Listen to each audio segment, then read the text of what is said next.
Since the 1970s, Hollywood has been obsessed with the 24 hours of Le Mans. Steve McQueen starred in Le Mans, filmed during the race festivities in 1970. Racing, it's life. Anything that happened before or after, it's just waiting. Paul Newman, an actor and philanthropist who had been a class-winning amateur racing champion in his own right, entered in 1979 and placed second. They'll have to strap me down before they keep me out of these things. Patrick Dempsey co-owns Dempsey Proton, a team that's raced since 2013 and placed 5th in 2021. My life really started once I started racing. With the car, it's very clear-cut. Hollywood is not clear-cut. It doesn't make any sense. And of course, who could forget the Oscar-winning Ford vs. Ferrari, a film about the 1966 rivalry between Ford and Ferrari on the track at Le Mans. We're going to build the fastest automobile in the world, and we're going to make history, too, at Le Mans. There's a fundamental reason for Hollywood's interest. Le Mans has an uncanny ability to craft a screen-worthy story, one filled with heroes and underdogs, courageous men and women battling against the track, their opponent, and themselves for a taste of glory. As the flagship race of the FIA's World Endurance Championship, the 24 Hours of Le Mans is one of the oldest and most prestigious motor races. Originally developed as a testing ground for technological developments, the race draws drivers and teams from around the world, desperate to test their mettle on a truly iconic course set within a winding French hamlet in northwest France. The history of the race is filled with innovation, mental fortitude, unbelievable stories, and catastrophe. To understand Le Mans is to understand what makes motorsports so thrilling for drivers, spectators, and Hollywood executives alike. What makes Le Mans so special? Why is it often referred to as the most thrilling 24 hours in motorsports? Well, today on Past Gas, how Le Mans became the most exciting 24 hours in sports. Past Gas Podcast. It's about cars, it's not about sports. Big thanks to Valvoline for sponsoring this episode of Past Gas. Did you guys know that Valvoline was the first motor oil brand, making it the original motor oil? Since its founding over 150 years ago, Valvoline and its scientists have been innovating, creating, reinventing formulas ever since. Those innovations include the first high mileage oil, the first racing oil, and the first synthetic blend oil. We here at Donut use Valvoline oil in all of our cars. I use it in my 4Runner all the time. I really like Valvoline's extended protection full synthetic motor oil just because my 4Runner is kind of old. It needs extra protection. Valvoline Extended Protection Full Synthetic is their newest formula, and it offers ultimate protection designed to extend the life of your engine. You may not think you're a severe driver, but short trips, towing, extreme temperatures, turbocharged engines, heavy loads, all put a lot of extra pressure on your engine. Valvoline Extended Protection is 10 times stronger against oil breakdown, meaning as oil ages, it gets thicker. This oil protects against that 10 times better than industry standards. I use this oil in my engine. You should too. So if you're ready to protect your engine, go and get Valvoline oil. They're the best. Boom. Boom. There's an intro for you, fellas. There's an intro for you, fellas. Eat it up like a bunch of soup. It's slurp season, baby. Where's all my chowder heads at? Yeah, so we're talking about endurance racing today, more specifically Le Mans, as you probably know. Fellas, the Daytona 24 Hours was a few, like 2 weeks ago. What's your take on endurance racing? Have you guys ever watched it? When's the last time you've watched all of the 24 Hours of Le Mans? Have you ever done it? I'll tell you what, I had a Daytona 24 Hours on spring break, and it was nuts. Yeah. I pooped my pants. No, I love Le Mans. Is one of my favorite. It's probably my favorite race. I think it's awesome. I want to do a live stream where we watch 24 Hours of Le Mans, and it's definitely a thing that I want to experience in person at some point in my life. Oh, for sure. Hopefully sooner than later. Le Mans, hit me up. Porsche, hit me up. Patrick Dempsey, hit me up. Yeah, come on, man. I like endurance races. I can't say I've ever watched like a huge chunk of them. I just watch highlights. But I loved, one of my favorite memories of being a kid was playing the endurance races on Gran Turismo and just staying up for 12 hours without pausing it at all. That's pretty crazy. We should do a live stream of the race this year. It's fun. Like when there's a 24-hour race, your whole weekend becomes the event, right? So like when I was watching the Daytona 24, I just had the TV on in the background. I wasn't watching it the whole time, but I would check in, see where my teams that I was rooting for were at. And it's just amazing how it works out. Like, 24 hours, that seems like such a long time. You think the fields would become so spread out, but almost in every class, all the battles came down to the last lap with just like tenths of seconds between the cars. It's just incredible. So it's magical. And Le Mans is the most magical of them all, as we'll find out. Before we really kick things off, let's be clear. The history of Le Mans is fascinating. With so many incredible stories, we could easily do a 10-part series on it. But instead, we're going to distill its massive history down into little bite-sized morsels perfect for casual digestion. And for the hors d'oeuvre, so to speak, let's get an overview of the legendary event, beginning with the town it's located in. The 24 Hours of Le Mans is aptly named after the tiny French town the track is located in. And when we say tiny, we mean that only about 150,000 people live there year-round, roughly the size of Dayton, Ohio. Shouts to Dayton. Go Bulldogs. Shouts to Dayton. Go Bulldogs. The storybook Beautiful Le Mans is made up both of the Old Town and more metropolitan New City. The Old Town is contained by Gallo-Roman walls that were crafted in the late 3rd century, and the New Town is, at least to our American standards, it's not that new. Just real quick, to put that into perspective, we're now in the 21st century. Yeah, that's a lot of centuries ago. Hundreds of years. Hundreds. If not thousands? 1.7 thousand. Wow. Damn. Wow. Wow. Wow. That much, huh? Wow. Makes you think, wow. Yeah, it really makes you think. Wow. The New Town, on the other hand, is, at least to our American standards, not that new. Its Romanesque and Gothic buildings were first built in the 12th century. Wow. Until the mid-19th century, Le Mans was best known as a market for agricultural products of the region. But all that changed when the town began producing their very own motor cars. And we don't need to tell you that where there's motor cars, gentlemen, there's racing. That's right, there's racing. It's hard not to wax poetic about the Circuit des Sauves, the road racing circuit just outside Le Mans that the race has taken place on since its inception in 1923. The Circuit des Sauves is named after the river that passes through the town and consists of a mix of private roads used exclusively for racing, as well as public ones. To many, the use of public roads is the secret sauce that makes Le Mans so special. At roughly 13.626 kilometers, or 8.47 miles long, the track is so large that it can be sunny at one end and pouring rain on the other. At night, some turns that are dangerous in the daylight turn into a death trap at night, as courageous drivers depend on a combination of skill and luck to get through it alive. The Sart is one of the last remnants of old-school racing, with a design that actively promotes overtaking, which is exciting as hell to spectators.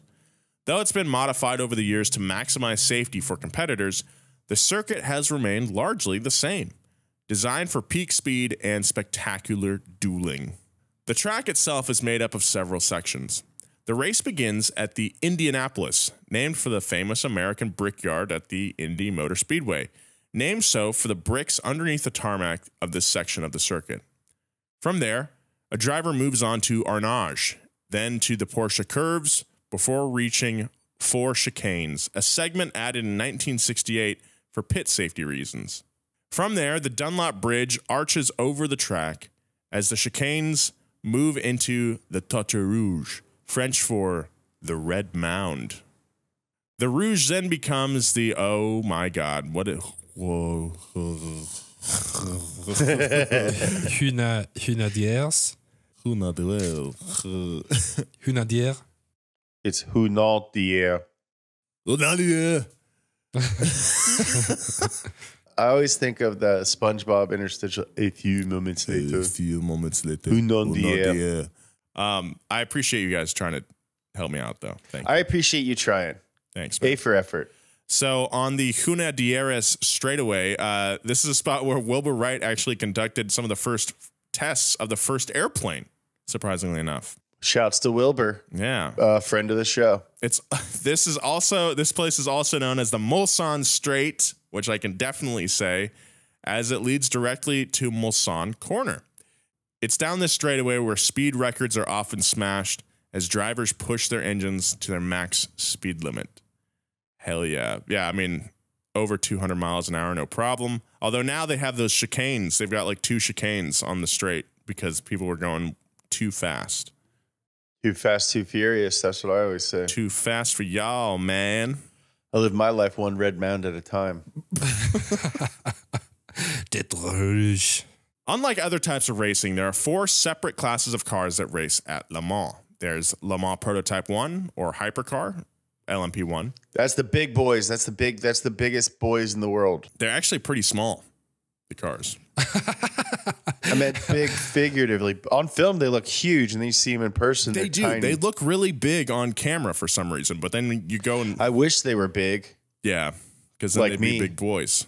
Then they'd be they are figuratively. I'm saying them's the big boys. Them's the Michael Jordans. Yeah, those are the. I mean, it's the top class. It's the fastest class. top class. Dream team. Fastest And then class. there's Dream team. Le Mans Prototype 2 or LMP2. These are usually like LMP1 cars, but without the hybrid drivetrain. So they just have the engine. They're not as fast. Then there's the GT class. We'll just say GT Endurance class, GT Endurance Pro class, and then the GT Endurance Amateur class. Those are sports cars. Basically, you've got the prototypes, which are the top class. They're closed cockpit racing cars without homologated production minimums. And then you got the GT cars, production-based and factory-backed entries. Those are the ones that look like real cars. The LMP1 are the top class and feature both hybrid and non-hybrid engines thanks to new hypercar regulations. These cars used to be heavy on design since they were prototypes, but regulations now allow for more of a road-going appearance in efforts to reduce costs and encourage participation from more car manufacturers. You might have seen the news of Peugeot's hypercar entry without a rear wing. It looks super sick. We'll see if that actually works this year. Gonna be dope. And then you've got LMP2. Like I said, they're like the LMP1 cars, but they all use a 4.2 liter V8 built by Gibson, not the guitar company. The GT classes are factory-ready cars separated primarily by who drives them, the LMGTE Pros and the LMGTE Amateurs. The Pro models are driven by top drivers, whereas the Amateurs belong to pro-amateur combinations of drivers, and these teams usually receive less factory support. There are a lot of privateer teams funded by mid-sized businesses driven by dentists. To make things even more complicated, there's also a driver rating system, which ranks drivers in levels of experience, from bronze all the way to platinum. Bronze drivers are amateurs, silver drivers are more experienced but probably don't race for a living, and gold are professionals. The platinum drivers are, as you guessed, the cream of the crop, the best of the best. Even though drivers are only allowed to participate in their clear divisions, some classes require a mix of differently rated drivers to share one car, mainly to encourage the bronze and silver racers to show up. Why does that matter? Because these are the gentleman drivers, as I mentioned, or people who contribute some out-of-pocket money for the cost of fielding the car. If you have the money and a moderate amount of talent, it's not all that hard to buy yourself a seat in the 24 hours of Le Mans. At Le Mans, if you've got the cash, you've got the chance to crash. I'm saving up right now to get in the next one. Oh, hell yeah. I know. I stopped eating chips this week. Gotta save that chip money. Dude, that's like 30 grand a year. Yeah, I eat a lot of chips. That said, safety regulations have been a crucial element of the race since a horrific accident in 1955. More on that later. But first, let's find out how the world's most famous endurance race came to be. James, take it away. The first Le Mans was put on by the Automobile Club de Ouest, the ACO, a motoring organization, from May 26th to 27th in 1923.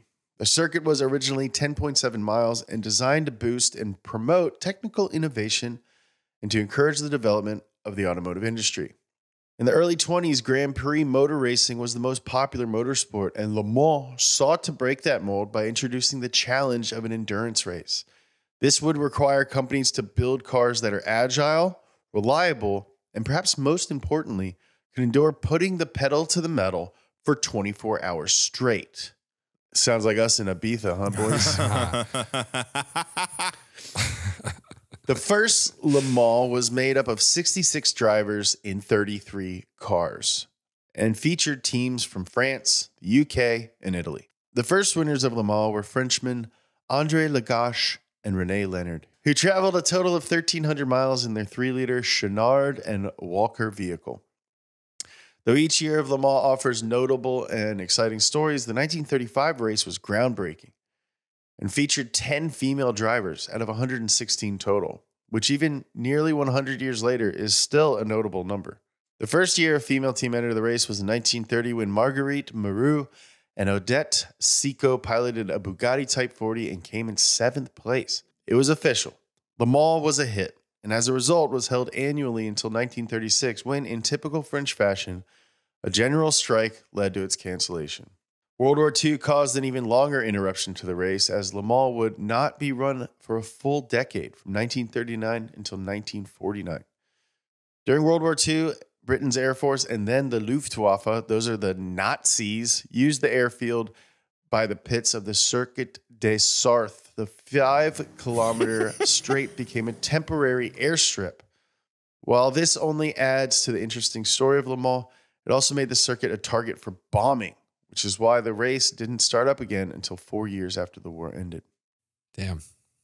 After the 10-year hiatus of the race, Le Mans came back bigger and better and more French than ever. More companies wanted to join the fun, and the race reached 100 entries for the first time, although the ACO later trimmed that to half. It was also 1949 that Ferrari clinched their first win over their biggest competitor, Alfa Romeo, so the new chapter of the race was off to a great start. If you want to hear more about that rivalry, check out the first episode of Past Gas.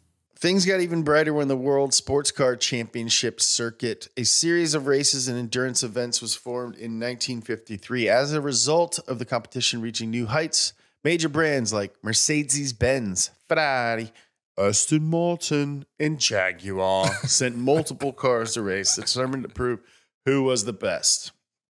Le Mans was no longer a humble trial ground. It was now a major sporting event with major corporate stakes. Ooh.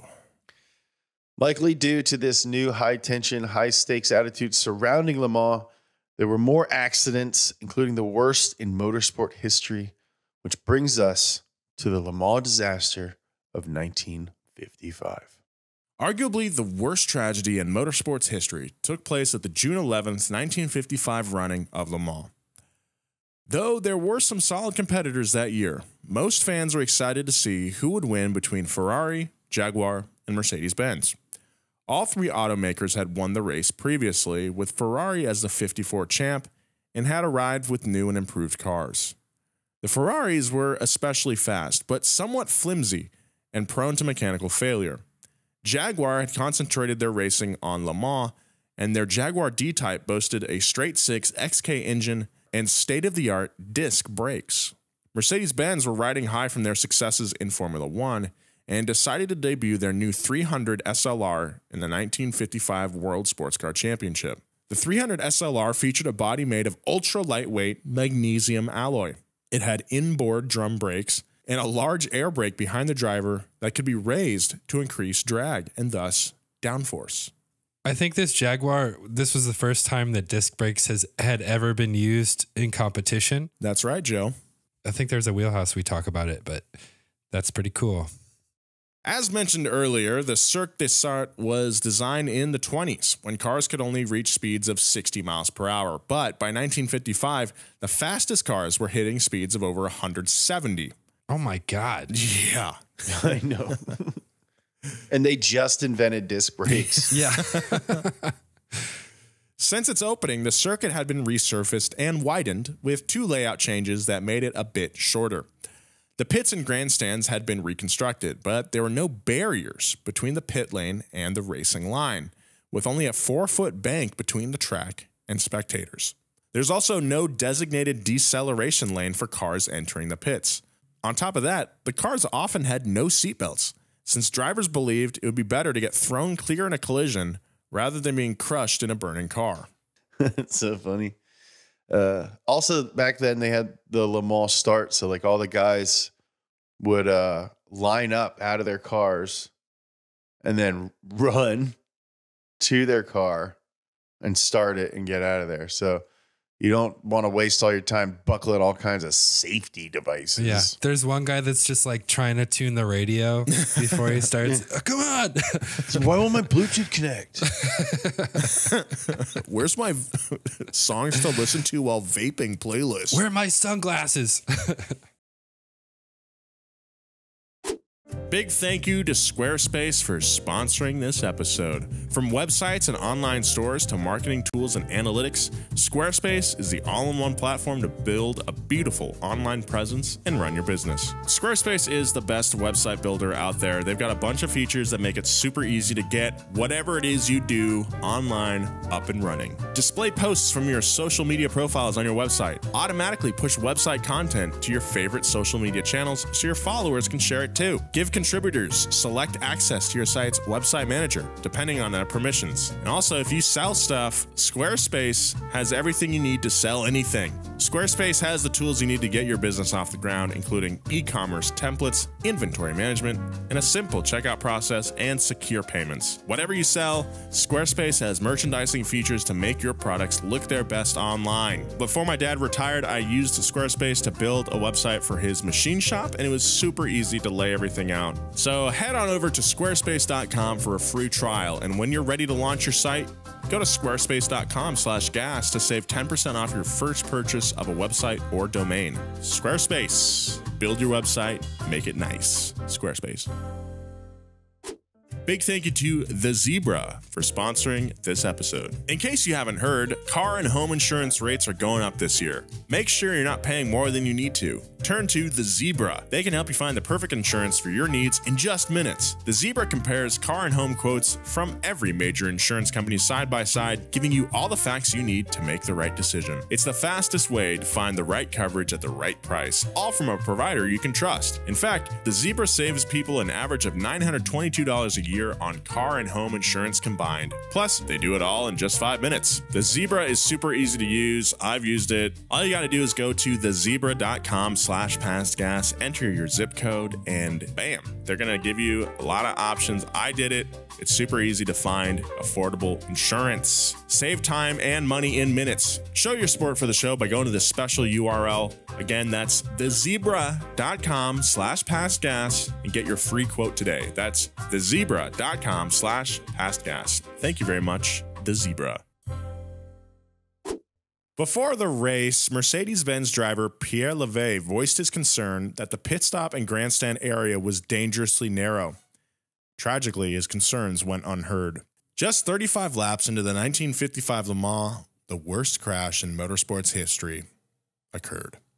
As he reached the pit stop section next to the grandstand, Jaguar driver Mike Hawthorne pulled right onto the track in front of Austin Healey driver Lance Macklin. Macklin swerved directly into the path of Levey, who was trying to pass both the Jaguar and Austin Healey. Levey rear-ended Macklin's Austin Healey, which launched his Mercedes SLR into the air and into the stands. The Mercedes exploded, instantly killing Levey as well as 83 spectators and injuring nearly 180 more. And though there is much debate over who was to blame for the disaster, the official inquiry determined that the layout of the track was ultimately responsible. The 30-year-old track was simply not designed for cars as fast as those involved in the incident. Despite this ruling, Mercedes-Benz called back the rest of their team after the accident and retired from motor racing until 1987. The accident was a monumental turning point for safety in motorsport, and many new rules and regulations were added in the aftermath. That's so many people. The period of 1966 to 1980 is likely a recognizable era to car nerds. This was the golden era of racing. The 15 years saw quite a bit of change on the Circuit de Le Mans, particularly when European dominance turned in 1966, when Ford kicked the Italian Goliath out of the top spot with their unforgettable GT40. Not only was this the year that an American company won the European endurance race, but Ford managed to secure the entire podium, meaning the 6-time reigning champion was shut out completely. Of course, I'm talking about Ferrari. The victory was at least partially fueled by spite after Enzo Ferrari publicly humiliated Henry Ford II by pulling out of a 1963 deal, although Hank the Deuce was a piece of shit and he changed the terms at the last minute. And Enzo obviously backed out of the deal. You're allowed to back out of a deal. Yeah. When Ferrari pulled out of Le Mans completely in 1973, many believed it was due to Ford's dominance, which continued for 4 years after the 1966 defeat. If you want more details on this feud, like we said, we did a 4-part series on it early on in the podcast. I remember it is pretty good, but it might not be. No, it's I listened to it again and it's really funny. It's missing one little key element though. There's no Wink Wink Nation in there. As the dynamics of the race evolved, the cars became faster and more powerful, often to the dismay of safety-conscious officials. The Porsche 917, the car that Steve McQueen drove in Le Mans, the movie, was born out of one of the regulations put in place to reduce speeds in the race. Starting in 1968, Porsche decided to design and build 25 different versions of a whole new car with a 4.5-liter capacity for the sport category. They had one goal in mind, to win their first overall victory at the 24 Hours of Le Mans in 1970. It took only 10 months to put together the Porsche 917, and by 1970, Porsche defeated 5-time winner Ford and won the legendary endurance race. Thanks to the Porsche 917, the company was able to win 4 times total throughout the 1970s. I love this car. This victory aligned with another rule change born from safety regulations. Up until 1970, Le Mans was known for the standing start. That's what we mentioned earlier. The drivers would line up on the left side of the track, one behind the other, opposite their cars. And when the French flag was lowered, they would run, sprint as fast as they could to their cars, start their engines, and then go. You add like the element of like how fast can you run a 50? Yeah, which is not connected to your driving skill at all. Yeah, at all. And you get in, you're just like winded. Well, this is a fun way of kicking off the race. It wasn't exactly the safest way to start 24 hours of driving. Nah. The rule change wasn't an overnight process, however. In 1968, Belgian Willy Maurice's Ford GT40's door flew open on the first Mulsanne straight as he tried to close it after a standing start. Willie crashed and suffered from severe head injuries that left him unconscious for 2 weeks. What? Oh my God. As a result of his injuries, the former Formula One driver was told he would never race again. And 1 year later, in 1969, he died by suicide. No, man, that's really sad. During the 1969 start, 3 months before he passed, fellow Belgian Jackie X famously staged the one-man protest on the standing start when he casually walked over to his car, took his time putting on his belts, and began the race in last place. What makes that very cool is he won. Meanwhile, another driver, John Wolfe, ran with the other drivers and flipped his car during the opening lap. And because he wasn't strapped in properly, he was killed. So it kind of proved the X's point. Like, what's the point of it? If he's going to come in first, this dude runs over to his car and dies, whatever.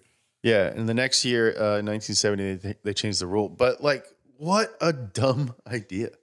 Well, I mean, it's just a holdover from when they first started it, and ran over to your car. And, back then, I assume the cars didn't fire up immediately like they did at this point. Mm-hmm. So. Right. Yeah. It's like a holdover from when it was like a lot less serious. Yeah. Yeah, exactly. It's like, okay, like we have to like gamify this a little bit because nobody's going to want to watch a car drive for 20. I mean, It's like if they had the NASCAR drivers at the Coliseum last weekend, like ride BMX bikes down those stairs and like have to do a trick before getting into their car.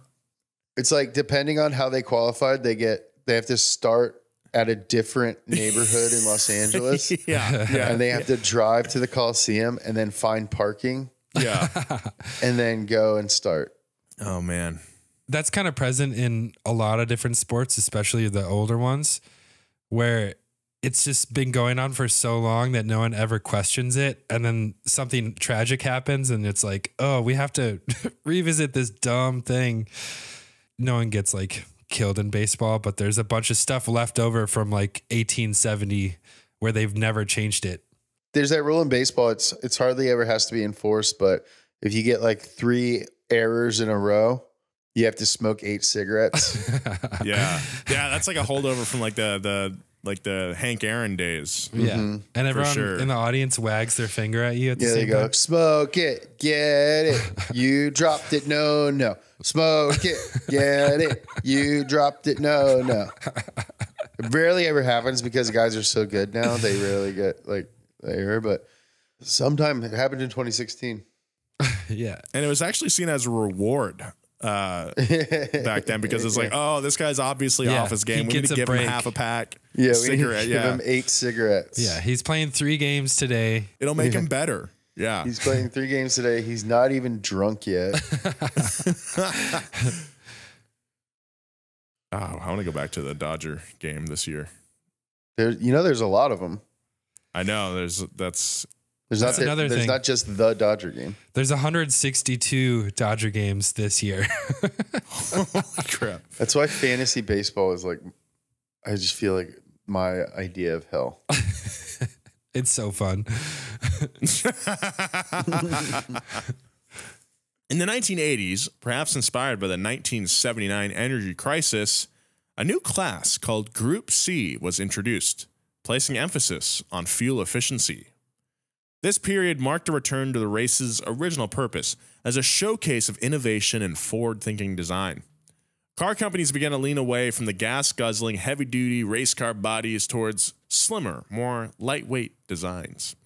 This trend is highlighted by the fact that Porsche won 8 out of 10 races through the 80s, and at one point, 6 in a row. One of the most interesting wins occurred in 1980, when a private builder named Jean Rondeau won in a car he crafted himself, called the Rondeau M379B. This baby was a prototype born from an Inartella LM with a Ford Cosworth DFV engine, and it was the first time that a driver won with a car that bore his name. That DFV engine was like killer in that era. Yeah. Progress from the 80s until the 2000s was achieved beyond the car builds. Mercedes-Benz returned to the grid, the company's first run at Le Mans since the 1955 crash. In 1991, Mazda became the first Japanese manufacturer to win with their 787B. Ooh, I love that one. Yeah, one of the best sounding cars ever. However, one of the biggest moments in the Le Mans record books occurred in 1988, when WM Peugeot set a speed record that many believe will stand the test of time. Gerard Welter, Peugeot's head of design and team boss of WM, was a man well-versed in endurance circuits. From 1976 until 1989, the WM GTP and Group C prototypes raced at Le Mans were built with the goal to hit the highest possible speed down the Mulsanne Straight, before the circuit was interrupted by chicanes. While many thought that the speed was second to durability at Le Mans, Welter disagreed. Before the 1988 race, Welter announced Project 400 and claimed that his WM Peugeot P88 would be the first car to hit 400 kilometers an hour at Le Mans. To be clear, he didn't care about winning the race. He just wanted to use the prestige of the event to draw attention to his car. Driven by a turbocharged Peugeot engine, the P88 certainly had the power to reach 400 kilometers per hour, but his cars had an unhappy tendency to break down under pressure. In a race known for durability, the WM Peugeot P88 reached a whopping 407 kilometers an hour, or 253 miles per hour, down the Mulsanne Straight, just before issues with the car's turbocharger, cooling, and electrical killed the car just 59 miles into the more than 3,000-mile race. But hey, Welter got exactly what he wanted. His P88 became the first car to break the 400-kilometer barrier at Le Mans, and in 1990, when the chicanes were added to slow speeds on the straight, this record was forever cemented in Le Mans history. You don't really need your turbocharger, cooling system, and electrical system anyways. feel like he could have finished it if he wanted to. Dude, this thing just looks fast. Whoa. Whoa, that thing is sick. Dude, that thing's sick. Oh my God. Oh my God. I wish you guys could see this right now. I'm looking at it. Podcast viewers, this car is sick. It looks like a plane without wings. It looks like, what's that really fast bird that dives? A peregrine falcon? Yeah. Yeah. Oh my God, you guys, Google this bird. This bird Google is a bird. sick. I think every week we should have a segment called Google a Bird. Where we all Google a bird together. Look at it. Here, I got this week's one. Secretary bird. Google that bird. All right. It's time for Google a Bird. We do it right in the middle of the story. We don't wait till the end.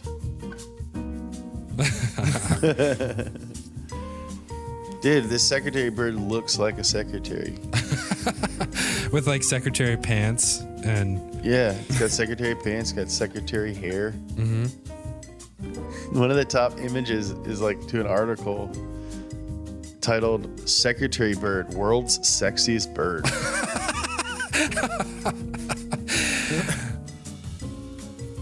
All right. Who wrote this? Secretary bird, world's sexiest bird from Africa, is killer, but not just by its looks. What? What the hell is going on? All right, back to cars. Lamar lost a bit of popularity in the 1990s with a number of auto manufacturers withdrawing. Most likely this was due to high production costs, but we'd like to believe it's because so many GT1 and LMP cars kept backflipping. You heard that right. If you watched the 1999 Le Mans, you definitely remember Mercedes driver Peter Dumbrick's insane crash on the way to Indianapolis corner where his CLR took flight, flipped over in the air multiple times, and landed in the woods. The weirdest part? It happened to his teammate, Mark Webber, at the same spot during qualifying. This is like the most insane. You've definitely seen this GIF. Yeah. Yeah. It's so crazy. These weren't the first cars to fully backflip at Le Mans. The year before at Petit Le Mans, the Porsche 911 GT1 crested a hill, became airborne, and backflipped before it landed on its rear. So how could this happen? Well, it has to do with the negative pitch angle of the top-level sports racing cars of the era. In order to generate enough downforce and thus increase cornering speeds, the front of the car is set to sit lower than the rear. The issue is that when a car like the 911 GT1 or the CLR crests the hill, the pitch angle switches to be positive, creating a lifting force underneath the car. In other words, once the front comes up and reached 2.4 degrees, the downforce of the rear was gone. A bunch of air went under there, and basically it's like an airplane wing. Flip that boy around. Flip that boy around. How crazy would it be to backflip a car like that? What does that feel? Dude, you know, like when you go like over a hill and it like dips? Yeah, and your get that, belly like, feels weird. tickle. Yeah. I bet it's like that to the extreme. Oh, yeah. It's like the same feeling when you see a secretary bird. Yeah, it's like, what? What? Can I get a round of applause, everyone? Today, I'm excited to announce Manscaped launched their Ultra Premium Collection. Believe it or not, it's for your not so private parts. I'm talking about a leveled up hygiene routine with your favorite manly scent. This is an all-in-one skin and hair care kit for the everyday man and covers you from head to toe, literally. Manscaped is trusted below the waist, now trust them with all the rest. Join the 4 million men worldwide who trust Manscaped by going to manscaped.com for 20% off plus free shipping with the code GAS20. I think it's really important that all of us guys find a good hygiene grooming routine. Not to brag or anything, but I've been going on a couple dates recently, and Manscaped has really helped my confidence. They've made my grooming routine so easy. We all know how essential the Manscaped Lawnmower 4.0 is for the precise trim below the waist. Their advanced skin-safe technology reduces cuts for your most delicate areas. But now you can enhance your perfect grooming routine with their Ultra Premium Collection. This package includes Manscaped Premium Deodorant. It also includes hydrating body spray, body wash, which smells great, their 2-in-1 shampoo and conditioner to clean your scalp, plus a free gift. You get a 3-pack set of lip balm that's made with ingredients such as vitamin E, peppermint, eucalyptus oil. That's 4 products plus a gift inside the Ultra Premium collection. So get 20% off plus free shipping with the code GAS20 at manscaped.com. That's 20% off plus free shipping with the code GAS20 at manscaped.com. The power of attraction is now in a bottle thanks to Manscaped. You've heard us say it all the time, but Valvoline is the first motor oil brand, making it the original motor oil. Since 1866, Valvoline has innovated the first high mileage oil, the first racing oil, the first synthetic blend oil. Valvoline is also the world's #1 supplier of EV battery fluids, offering tailored products to help extend vehicle range and efficiency. All Valvoline oils exceed industry standards to provide the ultimate protection for every single engine on the road today. We here at Donut use Valvoline oil in every single one of our cars. It's really just so reliable that there's no need to try any other oil. Sure, Valvoline makes a lot of great oil, but I want to tell you guys about Flexville Gear Oil. It makes gear oil easier to use than ever. It's got a squeezable little pouch, which allows for less waste and easier application. It's really super handy. It's also got an anti-foam agent, which quickly breaks down foam for better lubrication. If you're working on cars all the time, the Flexville pouch is super convenient. It's way less messy than a lot of gear oil. This is always in the shop at Donut. I cannot recommend it enough. Thank you, Valvoline. From 2000 until 2010, Audi absolutely dominated the circuit and won 8 out of 10 races. There's a couple really good documentaries on this team. And then in 2011, Audi won again, thanks to the first female race engineer to win the 24-hour race, Lena Gade. Gade hailed from the UK, the daughter of Indian immigrants. From the age of 9, she became fascinated with engineering, and around 12 became absolutely obsessed with Formula One racing. And to quote her, what the machines could do. She studied engineering at the university in Manchester and graduated with a Master of Science degree in aerospace engineering in 1988, the only female student to graduate in the class of 100.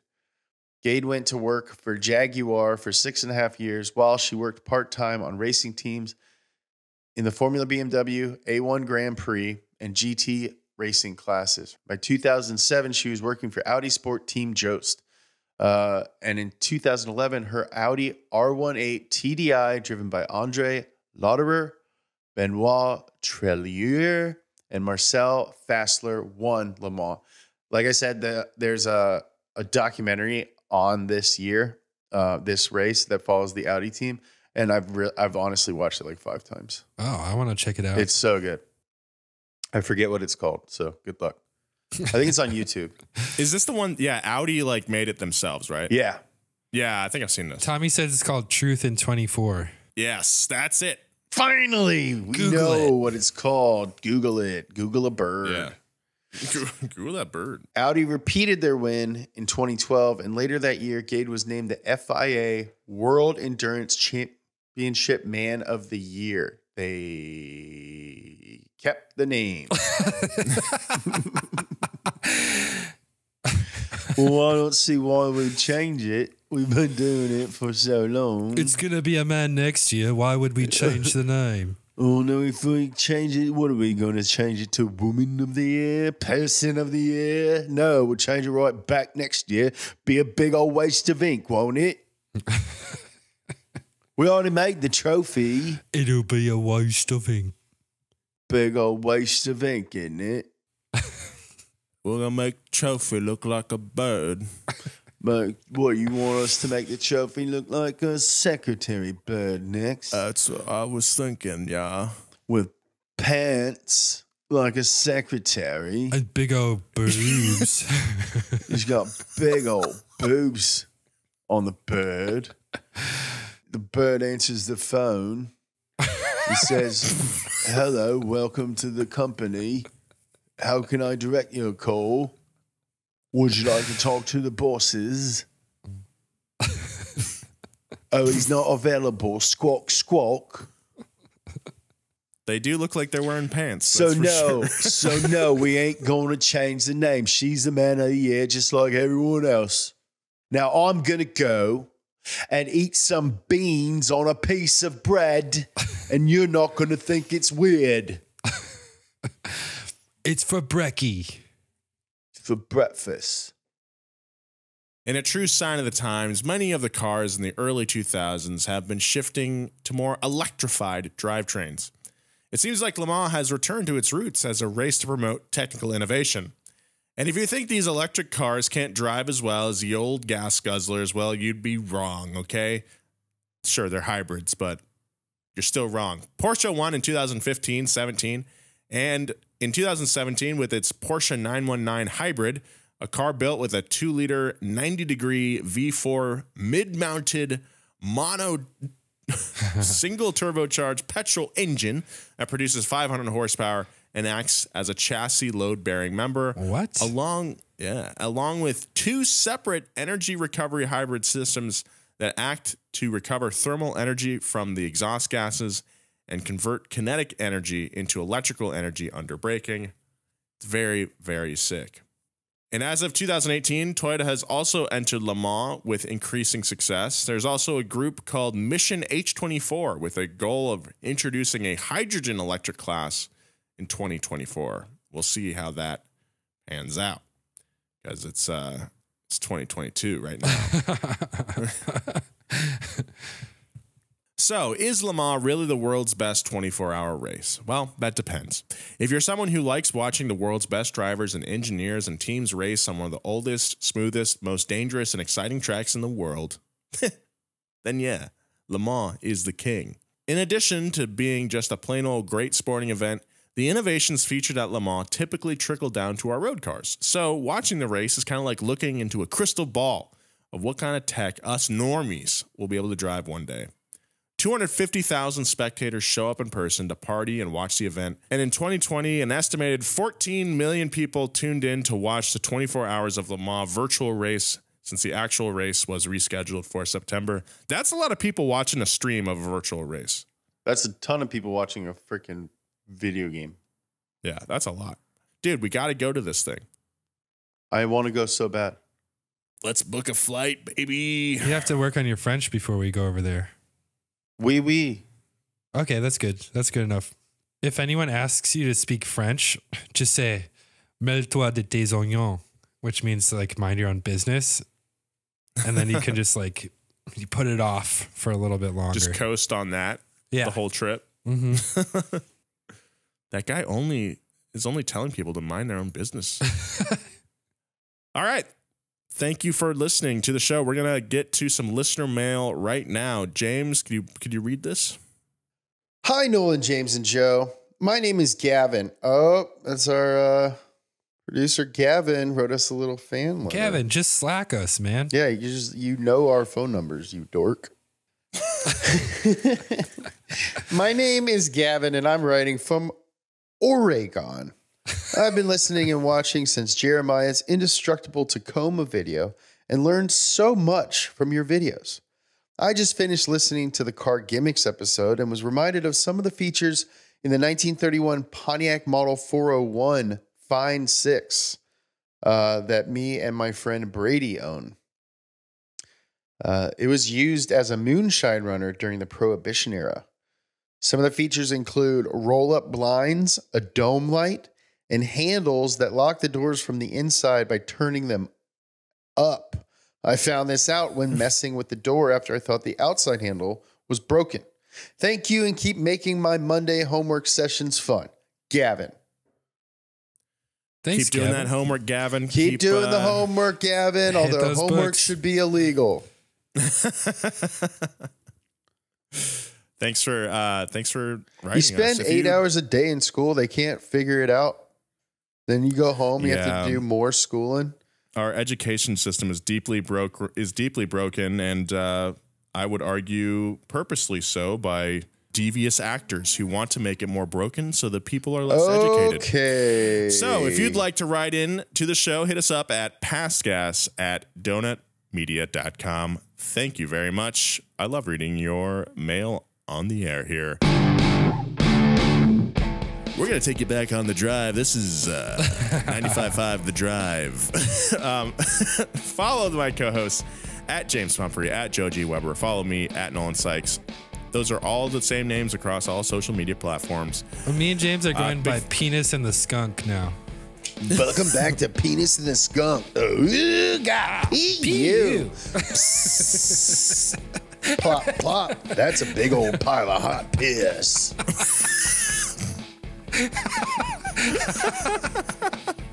Wow, you're just ready for that. Yeah, I'm just propping.